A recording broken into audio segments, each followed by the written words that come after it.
Good afternoon, everyone, and welcome to Parasite. It's great to see you in such large numbers, and I think together with me, we're all honored to welcome Apichatpong Weerasethakul in Hong Kong, and for his first solo exhibition in our city. It's really, besides being an honor, it's also very personal and intimate pleasure to see this exhibition, and I hope that you will share the same experience as I do, going through the works and going through the spaces as well. This is very important to mention as well. So I hope that all of you will also return after the opening, because it's really an exhibition that needs to be seen at a much slower pace, and I think with more quiet than whatever we'll be probably able to get this evening. We will nevertheless try to speak a little bit about the exhibition, about his works, and about both his life and his thinking about art in general, so that could help maybe a little bit with the exhibition.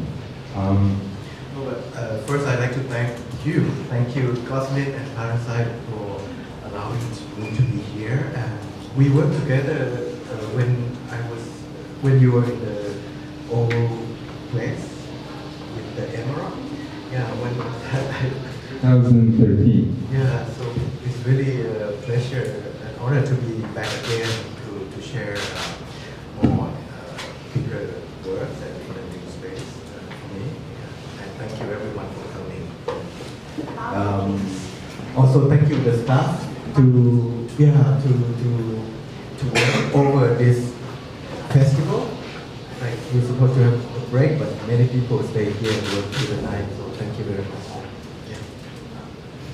The exhibition has also changed a little bit. So it was yesterday around 7 o'clock that 4 new works got included. So that's I think a great privilege, because you have the chance to see more of his works. It also means that you have to refer to the updated version of the floor plan that will help you to guide through the new configuration.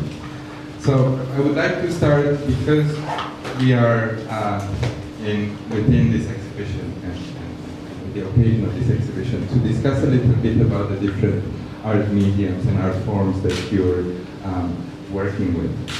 Because you studied art and architecture, so that was some of your background. That, of course, you became very well known with your feature films and with your work in cinema. And I think among the many people who have written about you and approached your work, there is an ongoing discussion about what the relationship between your cinema works and your visual artwork. There's people who see your cinema works as being at the forefront and the art being a sort of support structure. But of course, I would tend to agree with the ones who think that it's actually a much more complex relationship between the different art forms that you're engaged with.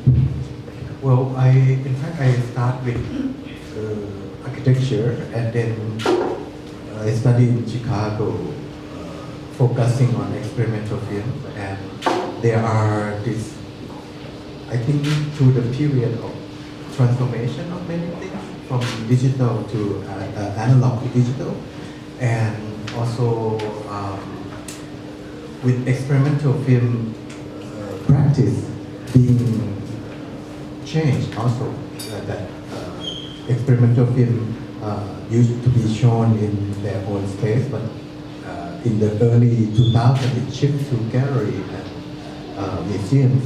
Yeah, so I actually worked on this experimental film before, and along with feature films, and that I think because of the limit of the space is not so public, so not like a cinema, so people know more about cinema more.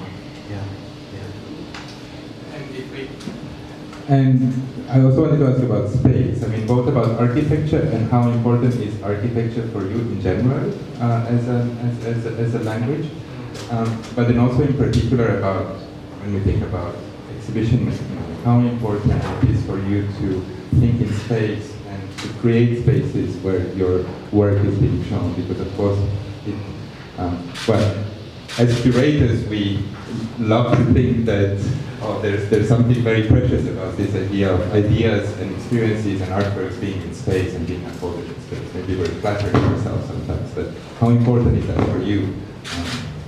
I think I'm so lucky to be able to study architecture because it allows me to think in terms of space and time, because architecture also, I think, like when you experience space, you need time to go through, and I think the architect designing emotional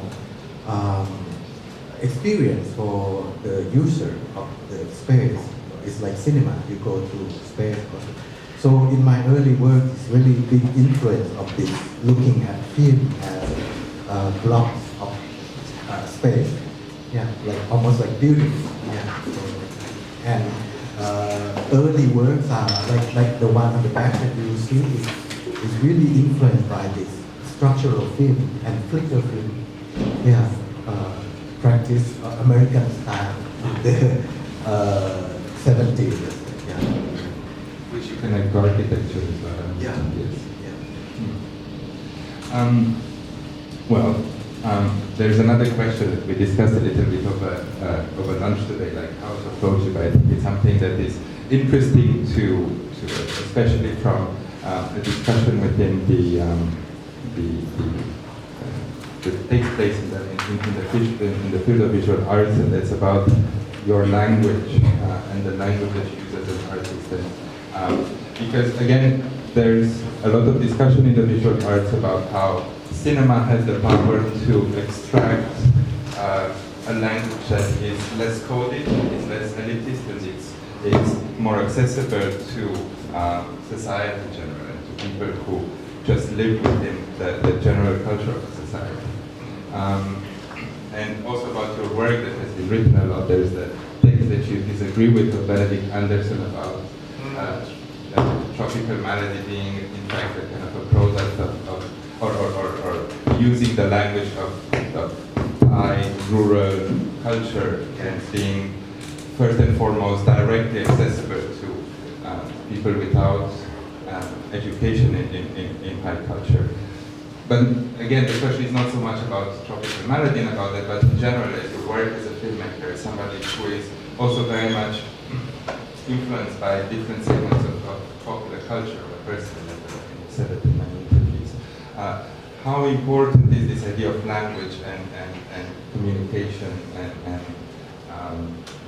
who are you talking to, you know, or how are the different layers in which you expect different people to enter your work? For me, when I make works, either movies or short film, it's always personal exploration. And for me, that's why I attracted to short film form in the beginning, because it's something that I can do by myself, because it's the way that I communicate, because I don't feel like I'm not an extrovert person, and film and to explore this light, different forms, to reflecting the memory and the borders, the idea of borders. It's really important to me because in Thailand there's a big class system, you know, there's a shift, a big gap, yeah, and also there's a lot of hidden voices, and also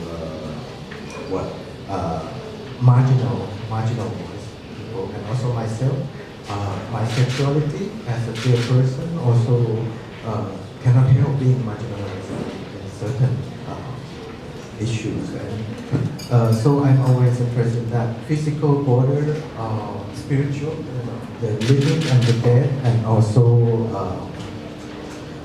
border between fiction and reality as well. So all these years has been developed of this. So it's really personal diary Yeah. Well, there's several things that come out of what you just said, but one of the questions is like, how do you negotiate then your work as an artist, but also as a public intellectual in the context of this great divide in Thailand that is continuously producing significant political instability and also like cultural wars in a way that translate into politics. And how do you see your responsibility and both at the public level but also on a personal level? I'm curious, like, how do you ultimately as an artist relate to be part of that conflict? Well, for me, it's not, the aim is not, from the first place, it's not about contributing or to better society or anything. It was just to manifest my existence. And again, Thailand has many voices that not heard. So I just want to share, hoping that it would inspire or whatever for have people to also manifest themselves also through art. And I still feel like an outsider in the art world because I didn't start from there. I start from a curator friend who actually started this Serenity project, and in the beginning, in the year late 90s, she wanted to put my short film into the gallery, and I said, no, this is a film, it's not art. And she insists, and then, okay, so I play along, and I start to develop, and then traveling with film festival, with the film, feature film, I met many people, and the most inspiration is coming from the French. There's this group of French artists who introduced me to their work, and at that time, during the early 2000s, the Anna Sanders people, the Dominic Gonzalez was the Charles Demo and Philip Moreno, this group who really share the love of moving image in the gallery. So that time is more accepted to have artwork into the art, like moving image as an artwork. For me, so then I joined the group, and then one of the members being my producer until now, so we producing artwork and also feature film as well. So it's I still view myself as a filmmaker because also in Thailand there's not many video artists, but for the past 5 years there's have more because it started to go into institution. You know, there's a class of video art that never happened before. Yeah, so it started coming out, and just last week, last 2 months, I had a show of this show in the museum in Chiang Mai, my town, and I think it's almost like the start of like, okay, I'm like part of you guys, like the artist. So the opening had a lot of filmmakers and had a lot of artists as well. So it's really, really interesting to see this. You feel it only happen now, the final recognition of your yes. proper status as an artist. Wow. No, the mixture. Yes, the mixture of the two. Yeah, musician, writer, filmmaker, artist. So it's pretty, yeah. How has your, because I think for everyone familiar with your films, one can notice subtle or maybe not so subtle transformation of focus of how maybe the balance between the form and the narrative in your films from the first feature film to the most recent one. So how would you like to speak more about that, and also like how is that reflected in your visual art production over the years? How would you feel? Yes, so how does the transformation that can be observed in the feature films, how they became maybe more narrative, maybe yes, maybe more controlled in a different way. And maybe you want to talk about the transformation, and to also talk if you've noticed the same type of transformation reflected in your visual art production that happens in the same time frame. For my feature film making, I'm still very attached to cinema culture. I'm still really attached to narrative, the storyline. So I cannot help but just to build like story, because I think it's a very beautiful rules that cinema has, you know, about this. You have to travel from point 1 to point 2 that art cannot do, you know, to take you to this journey. Yeah. But the rules of the cinema is that people are passive. You are sitting in the dark and you're being hypnotized. But for the art, people are very active. People walk around and people have less attention span and interact with the world. So, but in creating art, you have a lot of freedom. And almost like, for me, it's like a performance aspect, that working in the moving image for the art, about researching and developing ideas, interview with people, and that's very, for me, it's very precious, and that make art matters to me, all the process. Yeah. So for the past few years, I try to make movies like that, to make a cinema that focus on this research and performative aspect of that, and try to combine and at certain point in the cinema itself to activate the audience, you know, like no longer being hypnotized, but sometimes it's just to make audience active, at least like to get out of the illusion that this is a reality, but no, it's not, it's a flat illusion. Yeah. So sometimes to call this quality out, to activate the audience during the film screening. Yeah, but this is really interesting kind of feature that I'm still playing with, I'm still exploring it.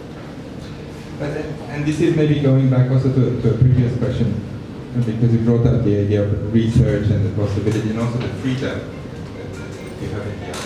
Now, there's several art pieces which have like clear connecting points with some of your features, like locations that are very important in some of your features, and then they're explored through different angles in art pieces. How do you see the relation between these groups of works? So let's say the Cemetery of Splendor and Fireworks, which share the same. They are satellites. Like in the feature film, sometimes I cannot experiment with certain feelings that cannot do it. A burst of emotion or a portrait of certain place, but that place that belongs in the movie, and then it extended to a short form. So it's a complement each other, and it's a different way of looking at the story behind the play. At the same time, creating cinema is putting another story on that. So I'm not sure if I make myself clear anymore. Yeah. Did it ever happen to you because I'm sure a lot of these places are very important for you. Also, Nahua, for example, which is featured in several pieces actually. Did you ever have the impression that you touched something maybe deeper or more emotional or more unique in an art piece about a specific place, rather than how you capture that place in a feature film? Again, that's it's like exploration to the land that I grew up. Is the land that has a lot of repressed memory. You know, this project started with Uncle Bunny, that it's about this man who remembered so much, but in this village it's about many people who in just one lifetime they don't want to remember. And for me, I to stay there for several months and work with the teenagers there. It has this sensitive issue and line whether how do I present their memories without feeling like abuse or taking advantage of their memories or their trauma for hard work. But in the end, so I just choose to just work with myself as a standpoint to look and to really like a second or third hand memory and my reaction to the place, but not really directly talking about the violence that happened before. Yeah. Another of the discussions that is somehow taking place about the work is about the, and again it's very much about labeling, but like often there is this label of surrealism attached to your work, and or magical realism is another one. And we also had this discussion earlier. I guess I find it quite problematic, but you were much more generous with this labeling, and then we discussed about your influences in surrealism, even if your strategies are perhaps quite different than the tradition. I think because we tend to label, the surrealists, but for me, when you look at the work of the 1920s of Duchamp or Hans Richter, who also made movies, and Joseph Cornell, like they make these boxes and things that really influenced and inspiring for me to create a moving image version of this kind of free-flowing or unconscious or something that even happening by chance, And when you look at the influence of the popular media, that, for example, the Beatles or the song, even Prince, they have this coincide with the drug culture at that time. So the idea of free-flowing of the structure of the representation is really surrealist, tradition. Yeah. So my work, many of them developed from that idea of kind of not continuation, of not uniformity, and so I think the root is there. Yeah. Now to change completely somehow the subject from labels to something else, I think seeing this exhibition, there's a very strong personal, very intimate, very deep component in it. There's a lot of love in this exhibition for your partner and your family and your dogs as well. And it's also very much about dreams and about state of dreaminess, state of at the border of reality, as you mentioned earlier. So maybe you can speak more about that. But there's two questions I would like to separate. First to talk about love, there's love, and then to talk about dreams separately. I was, of course, I'm really influenced by many artists before and filmmakers, and at Curiosity or Wu Shaoxian, I really enjoy working and being inspired by them. But after a while, I start to look closer to me and start to look at the thing that let's say if they disappear, I would feel very sad. So it's my boyfriend, it's my plant, my dog. So I start to touch on this, something very close. And then I realized like Abbas or something, they also work the same way. They work on the subject of people that they love. So I start to focus on this love or my actors, who so each one bring different quality into the work. For example, for me personally, I'm very bad at remembering things, and I always have to write down things, and that's why I make movies, to be able to remember. And my actress, she remembered so much. She remembered even like what kind of lunch we had during this shooting of this scene 5 years ago. So she's like that. So in the book also I did a lot of interview with her about her memory, and her memory influenced me because she grew up in the same region with a condition that's different from me, and the experience of the war and all these things that I found it incredible. So all this influence of the loved one that come with filmmaking art, when you have more people joining the family. Yeah, it's a long journey of diary making. And the dreams. The dream is, like I say, I think it's like a cinema, because it's more interesting than cinema, because it's our own light, that we experience at night, but we always throw them away or forget them in the morning. But in fact, it's like a whole another experience, that half of our lifetime that we ignore this cinema. Yeah, so I really interested in this personal light, personal vision at night. So I always researched and also wrote down my dream as a report. And also try to link the idea of cinema and dream, because when doing research of dream, you have this cycle of sleep, a cycle of stages. You go to rapid eye movement and non-rapid eye movement. It's like 4 stages, and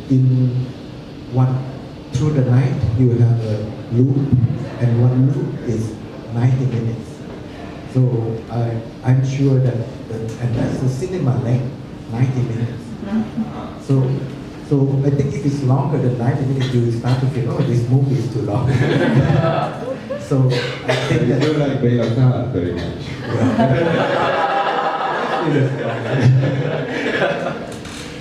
But then you realize that maybe the dream, the cinema is evolved. Our cinema evolved from this biological need. That's why we need to go to experience something in the dark and lose ourselves. So this kind of link with the dream. Yeah, it's very. And how about visions during the day and daydreaming, and that sort of like more manipulated sense of dreaminess, daydreaming, and also like I know that you're interested in hallucinations and also hallucinogenics, and how do you relate to that? How do they play into this? Because that's not a natural setting. It's about controlling, or it's about having a different kind of like relationship with your capacity to fantasize. Yeah, I think it's linked because it has to do with the brain, how the brain works, chemical and electrical. And I think for, making movies, related to that, and I always say that we don't need to go see movie, we don't need to make cinema if we know how to control or how to liberate what inside. Yeah. And so at this phase of working, I'm really interested in what you say about how to control and how to use drugs to activate that. Yeah. I think it would be interesting to speak about a few of the works in the exhibitions, in the exhibition. I think it would be good to introduce them, the ones that you feel that would need introduction. In different form. from different format, from a very low resolution to Super 8 and to high definition. Yeah, so and again, it's reflecting the shifting of something very personal and also something politics, because politics start to get personal. Yeah, for the past 5 years in Thailand. Yeah, so all these lines. Are there specific works that within this exhibition that you would like to share more about? Well, there's the piece that is shown in the transparent glass. It's called Fireworks. That place is related to the last film also in terms of the sculpture and the dreams. And it's a temple that I went to shoot. It's the one near the Mekong River. It's the place with has a history of this, how you say, struggling of the region of trying to be independent and to be accused of being a communist, temple. And so and the temple leader, he commissioned many strange sculptures of different animals in a state of, I don't know, for me it looks like liberation or suffering. So I really like this dual interpretation, and I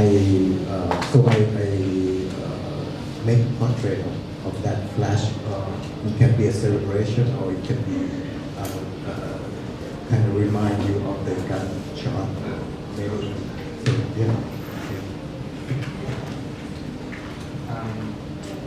So I think we should open it to the public if there are questions. I know you haven't seen half of the exhibition, and many of you have come directly to the talk, but I know there's many things that you would like to ask Apichatpong about. So are there questions?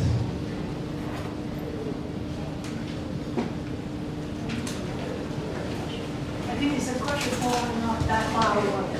I saw another version of that work, which is more or less like a cinema setting in Taichung, I think. Yeah. This time you use a transparent glass. Why you make this change, or which is the original idea? Is the screen, there should be screen on a regular cinematic setup, or something like an installation like this? Yeah, that's really the beauty of artwork and installation, because when you finish making a feature film, you just set it off. But for art, it's always changing and adapting. Again, it's about space, architectural space, and how you can activate this space. And I used this glass in another piece before, and I feel that the effect of this piece would work as well in the glass in terms of immersive quality to make the reflection. You become immersed into this, celebration or fight or this thing in the space. Yeah, and it evolved. After this, go to another place, it will also change form. Yeah, so yeah, it's also for me, pretty conflicting feelings, because I think art is like that. It's really free and it's shifting to different space, because it's not a solid thing, like it's not a sculpture. So it's just light. You cannot hold it. And so sometimes when you do the art and you have to work with a gallery and you have to have an edition, and then they really need to know, like, okay, what kind of, is it on glass or is it not? And I said, no, I don't have any. But you have to specify to make it. So in a way, it kind of kills the purpose of making art for me to be a specific presentation. Yeah. So it's also a burden that I just never stop, so I have to travel with it. Yeah, it's another kind of performance.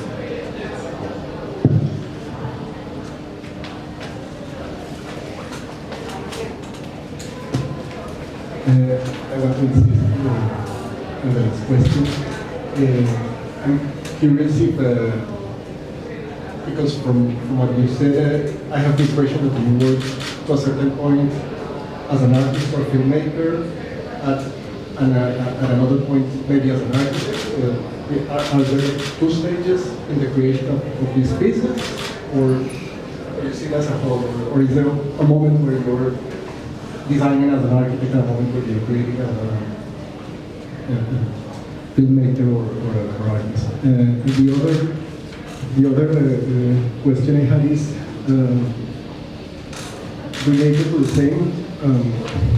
In the film, all the content of the film is very, as you mentioned before, like dreamlike and very hard to grasp.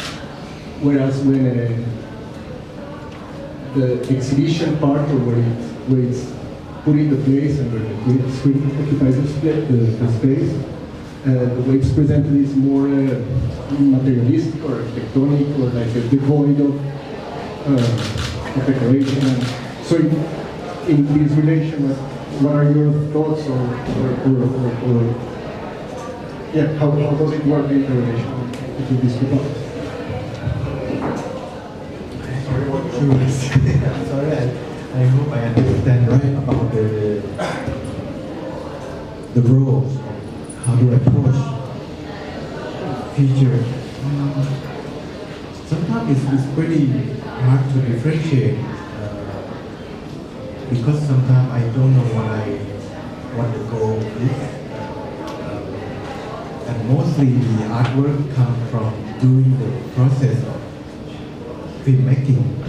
Yeah. So to be inspired by location, by story there. So it's at the same time the crew members of is the same, same family as it's. Yeah, but when the process of editing and exhibiting is different, then I'm really aware of the audience participation, and artwork is, for me, is really, it's like making film, but it's a film that you cut out a lot and the process of reduction. Yeah. So sometimes there's a big budget for, let's say, for an artwork, and I spent half a year researching on topic, and then you have like 7-minute film in the end. So I think it's understandable that it's about building such a big thing and then cut to. You mentioned it. Yeah, to 7 minutes. Yeah. In the interview in the book as well about how you cuts and only use, like, and there's something almost voluptuous about this process for you. There's a way of working. And also the approach features and tropical malady that you enter the forest without knowing how it will actually translate on film. The filming process made you discover the kind of shape of the film. Unlike Hitchcock, which you might have now quoting. Hitchcock could, at the point of finishing writing the script, knew exactly how the film would look. The job was done. But you're very different. I used so you're an artist, actually. You're a real artist, and you're more. No, I think the first point is quite a long time back when I worked with Philip Palermo. He was shooting in Chiang Mai, and I was helping him, and he has a big budget, to make this art. And I asked him what he cannot explain. And then he shot a lot of footage, a big footage, but in the end, a lot of sound work going on. In the end, it's like this short film, and there's nothing much there, and there's silence. Okay, so I learned a lot from this, and it's super good work. It's really nice. Yeah. Other questions?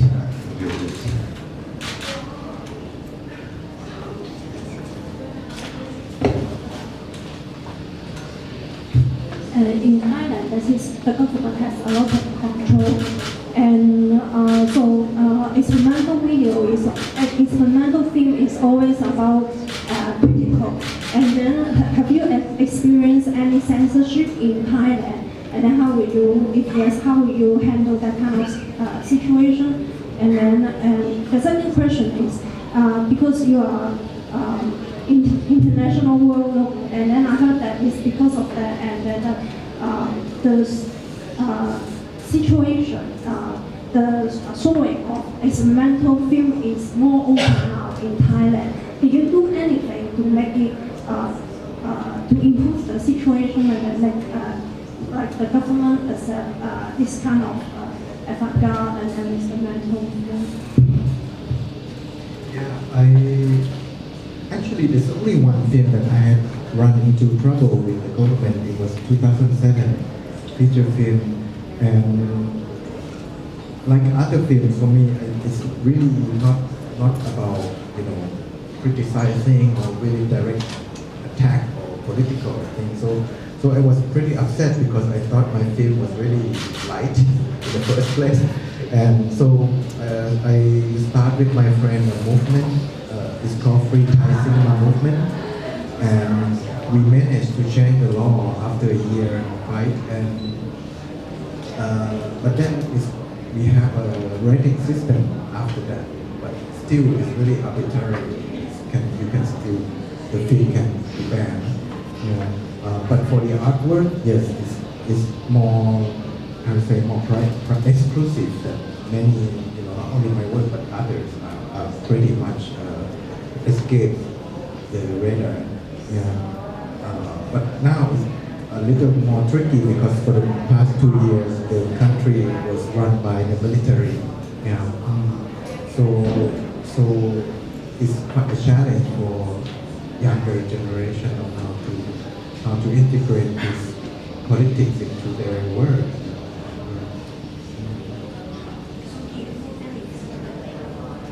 No, I plan to make my next movie somewhere else.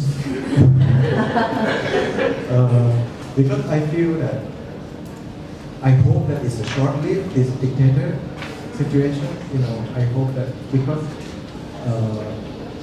I feel that it's like a tree. Some people actually curiosity say that if you're a tree, you go to work at somewhere else. The tree is encounter different soil, and it's not going to grow as well as the original soil. And it shows in his film. His film is not that good on the last few films compared to before. And the same with Bellatar. Bellatar also say to me like, Joe, don't leave. But for me, I'm inspired by the tree that can move. And I really believe that I'm looking for a better water, a better sun, and I hope that, And you are, because you were mentioning that your next film will be in Mexico, and you do have this genuine fascination with Latin America, so maybe there would actually be a lucky encounter. It's not just necessity, but it's also like an actual fascination and attraction for that. Yeah, that's a real fascination there, and so, but we also have experimental film festival going on, and also the other community and different activities that I still do. For example, next month I will start to focus. I will do a month-long seminar in Thailand about old age, and because I just wondering why so many old people control the country, not the young. So we will hope to get some older generation from different professions, including the soldier, and to share and maybe understand the mentality more, something like that. So other activities. We can take a couple more questions, if there are questions. Anyone else?